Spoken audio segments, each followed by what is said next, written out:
விருது தேவன் நம்ம இதற்கு அழைத்து வந்திருக்கிறார். நாம் ஆராதிக்க தேவன் நமக்கு உதவி செய்திருக்கிறார். இந்த காரியங்கள் இந்த சூழ்நிலை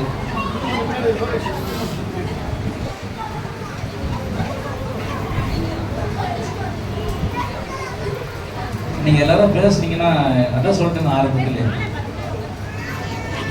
நான் பேசுறது உங்களுக்கு பிடிக்கலன்னு அர்த்தம். நல்ல ஒரு இடத்தை கொடுத்திருக்கிறார்.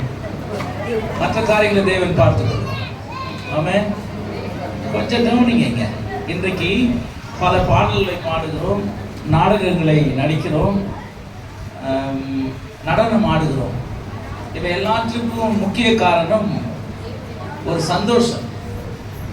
சந்தோஷம் இல்லைன்னா யாராலையும் ஆட முடியாது, பாட முடியாது, குதிக்க முடியாது, சிரிச்சு பேச முடியாது. இன்னைக்கு நிறைய பேர் சிரிச்சு பேச முடியாத நிலையில இருக்கிறோம். ஆனால் அக்கம் பக்கத்தில் என்ன சொல்லுவாங்க, நம்மளை ஏதாவது நினச்சிப்பாங்களோன்றதுக்காக பல காரியங்களை மனதில் வைத்துக்கொண்டு வெளியிலே நாம் சிரித்து கொண்டு தான் இருக்கிறோம். அது நல்லது தான். ஏனென்றால் ஒரு காரியம், நான் தேவ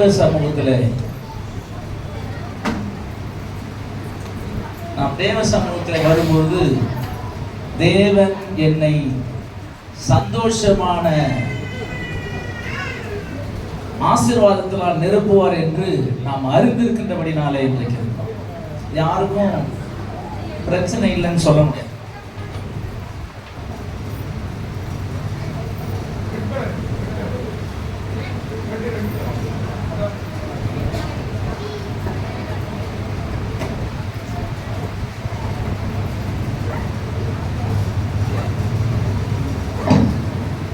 நாம் தேவனுடைய சமூகத்திலே எப்படியாவது இன்றைக்கு ஒரு ஆசீர்வாதத்தை பெற்றுக்கொள்ள வேண்டும் என்று தான் இன்றைக்கு வந்திருக்கோம். நிறைய பாடல்கள் இருக்குது, குழந்தைகள் இருக்கிறாங்க, எல்லாம் சந்தோஷம். ஆனால் முக்கியமான விஷயம், எல்லாவற்றிலும் காட்டிலும் தேவன் அவருடைய வார்த்தையை மகிமைப்படுத்தி இருக்கிறார். ஆமே. போன வருஷம் நானே தான் பேசினேன்னு நினைக்கிறேன். அந்த வசனம் ஞாபகம் இருக்குது அவங்களுக்கு? நேற்று பேசின பிரசங்க ஞாபகம். போன வருஷத்துக்கு வந்துட்டேன். போன வருஷம் வந்தாரு, அதோட இந்த வருஷம் வந்திருக்கிறார்.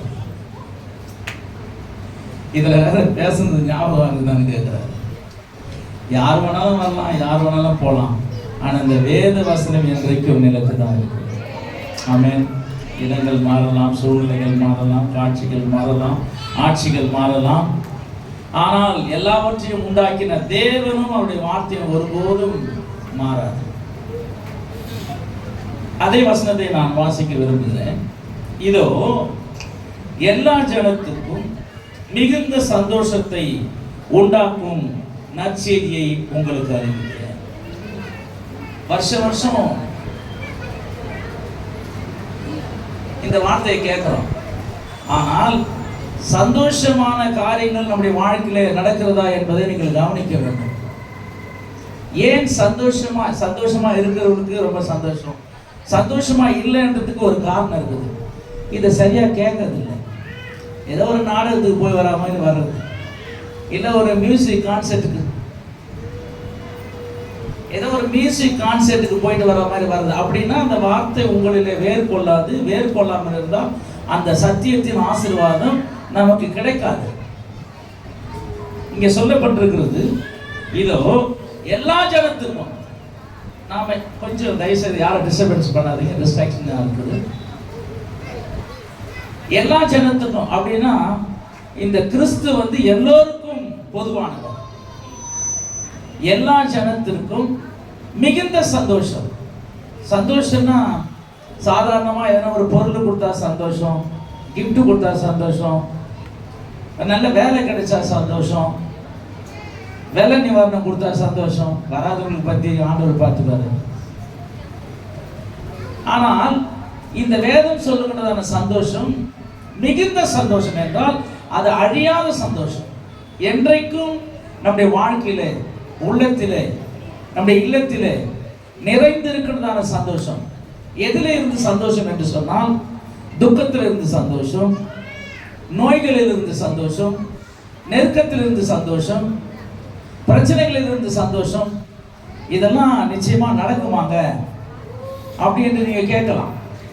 இந்த வார்த்தையிலே சொல்லப்பட்ட ஆசீர்வாதம் நிச்சயமாய் நடக்கும். அதை நீங்கள் ஏற்றுக்கொண்டு அதை ஞாபகத்தில் வைத்து அனுதினமும் நீங்கள் அதை அறிக்கை செய்தால் உங்கள் வாழ்க்கையில அனுதினமும் சந்தோஷம் இருக்கும். சந்தோஷமான காரியங்களை நீங்கள் காண.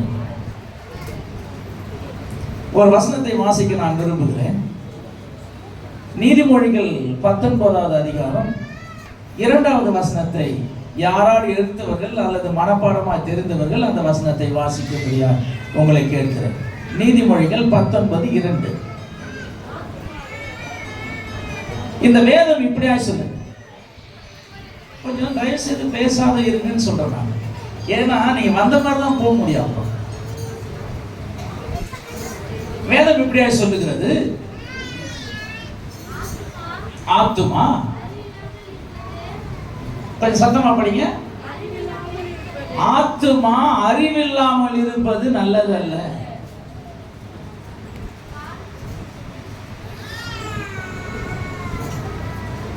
ஆத்துமா அறிவில்லாமல் இருப்பது நல்லதல்ல. என்ன கிறிஸ்துமஸ் செய்தி சொல்லும் போது அறிவில்லை அறிவில்லை சொல்லுகிறாங்க.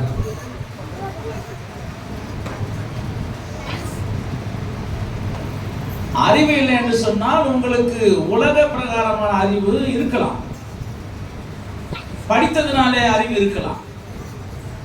ஆனால் இந்த ஆத்துமாவை குறித்த அறிவு இருக்கின்றதா என்பதுதான் இப்பொழுது கேள்வி.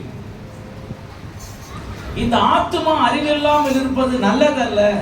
அப்படி என்றால் ஆண்டவர் சொல்லுகிறார், இன்றைக்கு உங்களுக்கு மிகுந்த சந்தோஷத்தை உண்டாக்கும் நற்செய்தியை அறிவிக்கிறேன்.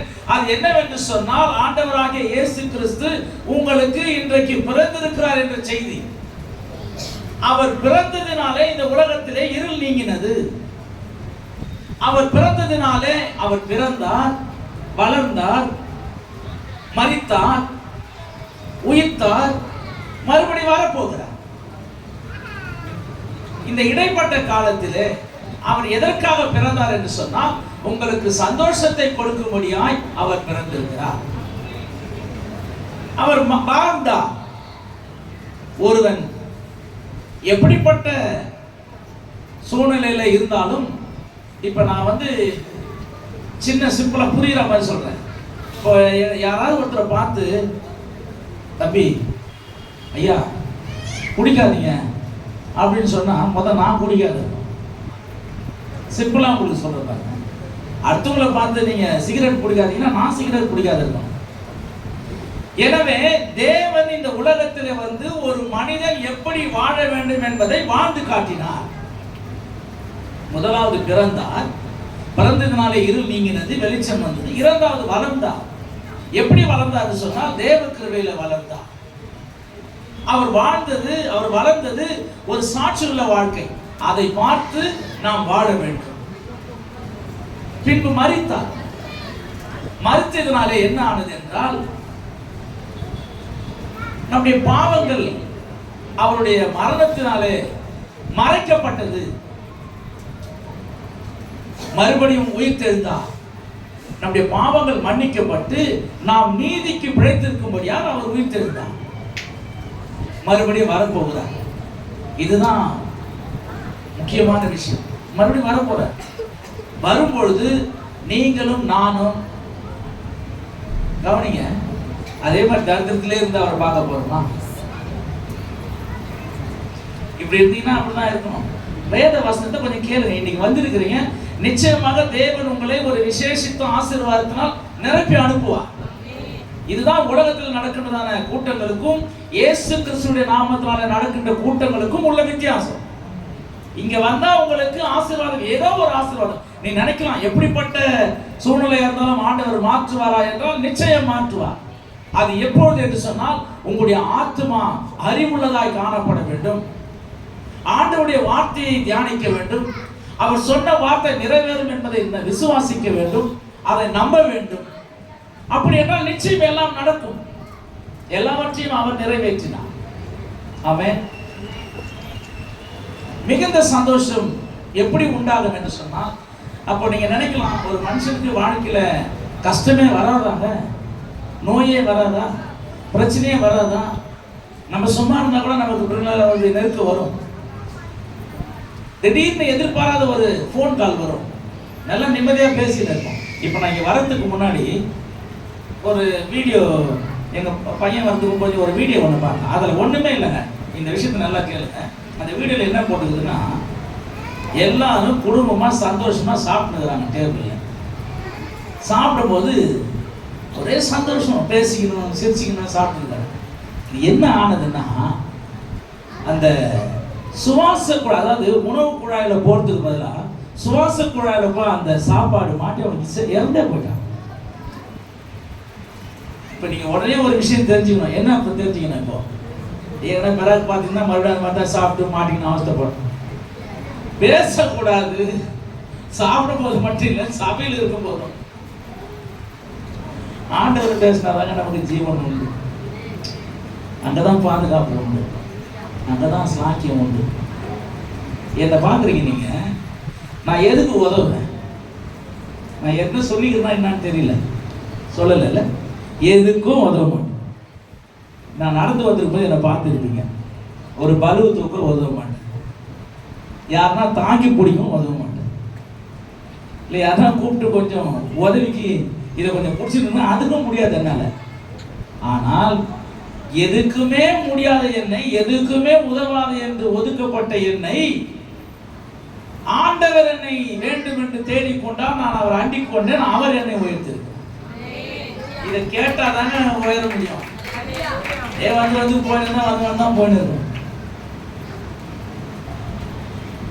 இந்த நற்செய்தி உங்களுக்கு, நீங்க நினைக்கிறீங்க ஏதோ இந்த பிள்ளைங்கள்லாம் அழகா டான்ஸ்லாம் போடுறாங்க, பாட்டுலாம் போடுறாங்க, நம்ம பிள்ளைங்க ஆடுது, நம்ம பிள்ளைங்க பாடுது அப்படின்னா அது சும்மா ஆடலைங்க. அந்த பிள்ளைகள் மூலமா உங்களுக்கு ஒரு செய்தி அறிவிக்கப்படுகிறது. அந்த செய்தியை கேட்டுதான் நீங்க ஆசீர்வதிக்கும். நாடகம் இருக்கும், பாடல் இருக்கும், ஆடல் இருக்கும், எல்லாம் இருக்கும். ஆனால் அவருடைய கருத்து என்ன? மீண்டும் நான் உங்களுக்கு சொல்லுவது என்னவென்று சொன்னால், ஏனோ தானோ என்று அமர்ந்து விட்டு போனால் ஆசீர்வாதம் பெறுவது மிக கடினம். இன்றைக்கு நான் ஆலயத்துக்கு செல்லுகிறேன், என்னோடு ஆண்டவர் பாடல் மூலமாக பேசுவார், அந்த வசனத்தின் மூலமாக பேசுவார், இந்த பிள்ளைகள் ஆடுகின்ற நடனத்தின் மூலமாக பேசுவார். இப்போ ஒரு 6-7 பேர் நடனம் ஆடினாங்க. என்ன நடனங்க! என் வாழ்க்கையிலே அந்த மாதிரி ஒரு நடனத்தை நான் பார்த்ததே கிடையாது. நடனமா அது என்னவா நடனங்க! இப்படிப்பட்ட ஆட்கள்லாம் சபையில் இருக்கிறார் என்று பார்க்கும்போது அது ஒரு சந்தோஷம். நடனமாக அது நடனம். கொஞ்சம் ஏமாந்தா எங்க தலையில போட்டுருக்கோம். அது முக்கியம். ஆண்டவர் நாமத்தினாலே அவர்கள் தங்களுடைய தாளந்துகளை தேவனுக்கென்று அவர்கள் செய்யப்படும் போது தேவன் அவர்கள் மூலமாக அவருடைய நாமத்தை மகிமைப்படுத்துகிறார். உங்களுக்கு ஒரு சந்தோஷம் உண்டாகுது. அந்த ஆசீர்வாத சந்தோஷம் நமக்கு அமர்ந்திருக்கு. இந்த பிள்ளைங்க எவ்வளவு பிரயாசப்பட்டிருப்பாங்க தெரியுமா? நம்ம சிம்பிளா லாஸ்ட்ல இந்த பையன் நல்லா ஆடல, சிம்பிளா சொல்லிட்டு போயிடுது. நல்லா ஆடினானா, நல்லா பாடினானா இல்லையான்றது ஆண்டவருடைய கணக்கிலே அவர் எழுதி வைப்பார். அதனுடைய பலனை அந்த அவனுக்கும் அவனை சார்ந்த குடும்பத்திற்கும் ஒரு சபைக்கும் தேவன் கொடுப்பார். அவர் உங்களை மாதிரி என்ன மாதிரி ஆள் இல்லைங்க. He is not an ordinary man. He is an extraordinary man and God and divine.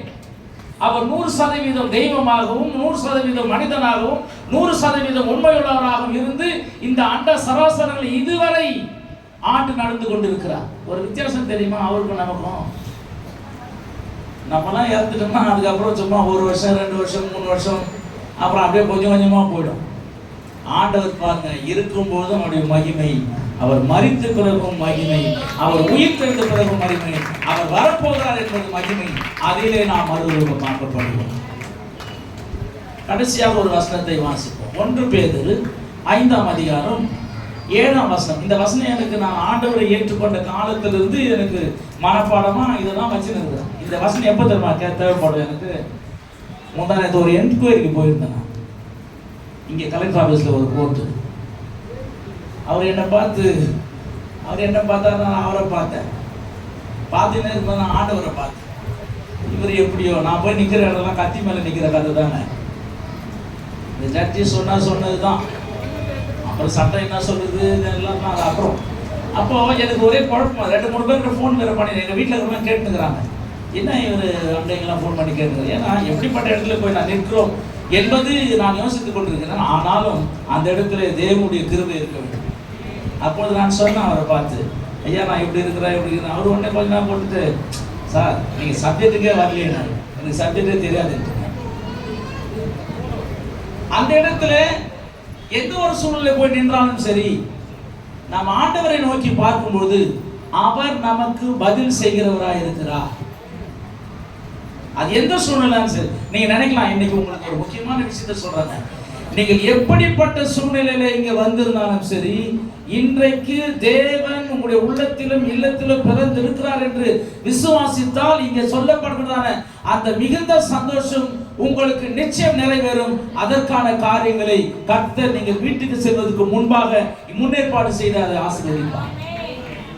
அந்த வசனத்தை வாசிங்க. அவர் உங்களை விசாரிக்கிறவரானபடியால், அவர் உங்களை விசாரிக்கிறவரானபடியால், என்னை யாருமே விசாரிக்கல, நான் ஒட்டி காட்டியா இருக்கிறேன், ஒடுங்கிக்கின்னு இருக்கிறேன், ஓரத்தில் இருக்கிறேன், தாழ்வாரத்தில் இருக்கிறேன், நல்ல வீடு இல்லை, நல்ல துணிமணி இல்லை, இந்த கிறிஸ்துமஸ் என்ன பண்ணுவேன்னு தெரியல, என்னை சுற்றி பல நெருக்கங்கள், ஒரு பக்கம் கடங்காது, இவ்வளோ பிரச்சனை இருக்குது, நான் எப்படி போய் கிறிஸ்துமஸை கொண்டாட முடியும்?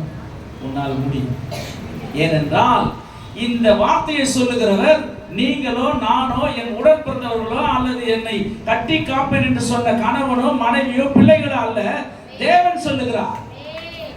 அவர் உங்களை விசாரிக்கிறவரானபடினாலே உங்கள் கவைகளை எல்லாம் அவர் மீது வைத்து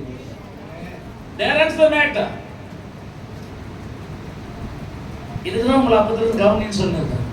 இப்படி வந்த மாதிரியே போனீங்கன்னா வந்த மாதிரி தான் போகணும். இங்க என்ன சொல்றாங்க, என்ன பாடுறாங்க, என்ன நடனத்தின் மூலமா, என்ன வசனம், என்ன கவிதை மூலமா சொல்றாங்க, அதுதாங்க இங்க வந்து அதை பெற்று கிரகித்து கொண்டு அதை உள்வாங்கி கொண்டு சொன்னா சென்றால் அதனால் உங்களுக்கு ஆசீர்வாதம் இருக்கும்.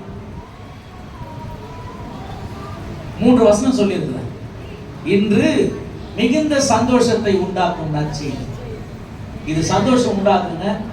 யாராருக்கு என்று சொன்னால் எல்லோருக்கும், இங்க வந்துக்கிற அத்தனை பேருக்கும் அதை உறுதியாய் பற்றிக் கொண்டார். இந்த சந்தோஷம் அறிந்து கொள்ளாமல் உங்களுடைய ஆத்மா, இந்த சந்தோஷம் எனக்கு தேவன் தருவான், என்னை சுற்றி இருக்கிற எல்லா பிரச்சனைகளிலிருந்து எனக்கு என் தேவன் விடுதலை தந்து சந்தோஷமா என்னை நடத்துவார் என்று உங்களுடைய ஆத்மா சரி கேட்கல. அறிவில்லாமல் இருப்பது வேதம் சொல்ல. ஆனால் நீங்கள் அறிந்திருக்கின்ற வேண்டும், ஆண்டவர் எனக்கு செய்வார் என்று நீங்கள் அறிய வேண்டும், உங்கள் ஆத்மா அறிய வேண்டும். ஏனென்றால் அவர் நம்மை விசாரிக்கிறவரானபடினாலே வந்த மாதிரியே போயிடாதீங்க. ஒரு நிமிஷம் யோசிங்க. நீங்க வந்தேன், போறேன், எந்த நிலைமையில வந்தேன், திரும்பி நான் போறேன், எந்த நிலைமையில போறேன், இதுக்கப்புறம் ஏதாவது ஒரு மாற்றம் வருமா? நிச்சயமா சொல்ற பாருங்க, தேவ சமூகத்துக்கு வந்து நீங்கள் செல்லும் பொழுதெல்லாம் உங்களுக்கு ஒரு மாற்றத்தையும் ஏற்றத்தையும் தேவன் கொடுக்க அவர் உண்மையில இருக்கிறார். பெற்றுக்கொள்வதற்கு நாம் தயாராக இருக்கிறோம். வாய் என்பது வேறு, வயிறு என்பது வேறு. இவை இரண்டிற்கும் இடையே இருக்கின்றதுதான் வாழ்க்கை என்ற ஆத்மா. அந்த ஆத்மா அறிவோடு இருக்க வேண்டும். அந்த அறிவு என்னவென்று சொன்னால் மிகுந்த சந்தோஷத்தை உண்டாக்குவதற்கு தேவன் இந்த உலகத்திலே வந்தார். அந்த சந்தோஷம் எனக்கு கடன் பிரச்சனையிலிருந்து விடுதலை தரும், நோயிலிருந்து விடுதலை தரும், பிரச்சனைகளிலிருந்து விடுதலை தரும், பலவிதமான கஷ்டங்களிலிருந்து விடுதலை தரும், என்னை விரோதிக்கிறவர்களிடத்தில் என்னை விடுதலை தரும், என்னை சுற்றியுள்ள நெருக்கத்தில் என்னை விடுதலை தரும் என்பதை நீ அறிந்திருக்க வேண்டும். அப்பொழுது நீ ஆசீர்வதிக்கப்படுவாய். தேவனும் தாமே நம்மை ஆசீர்வதிப்பாராக. ஆமென்.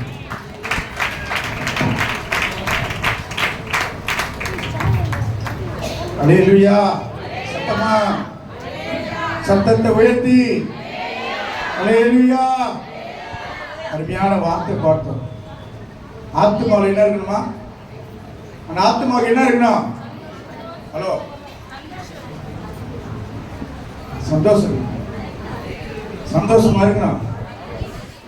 கவனிங்க, சில பேர் சந்தோஷம்னு பேர் வச்சிருப்பாங்க, ஆனா அவன் சந்தோஷமா தான் இருப்பான்.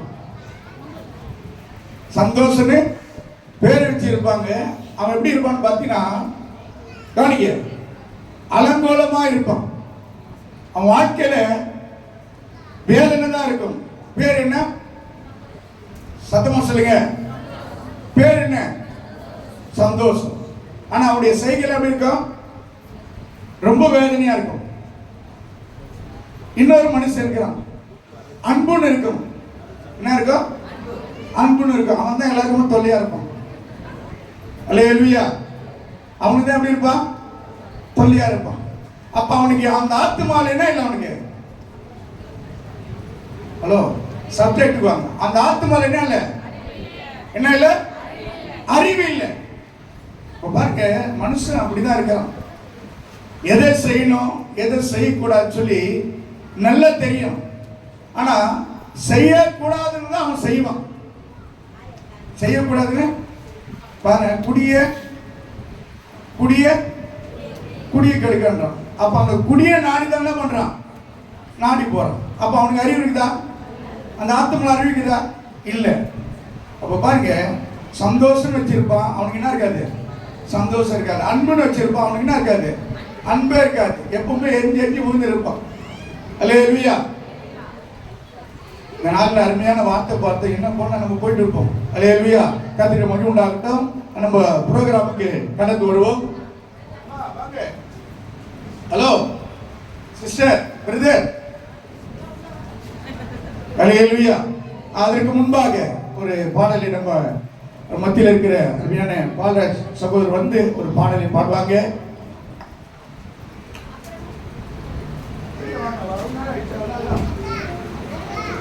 ஹல்லேலூயா, ஹல்லேலூயா. தேவனுடைய வார்த்தையை கேட்டீங்களா எல்லாரும்? எத்தனை பேருக்கு புரிஞ்சுது?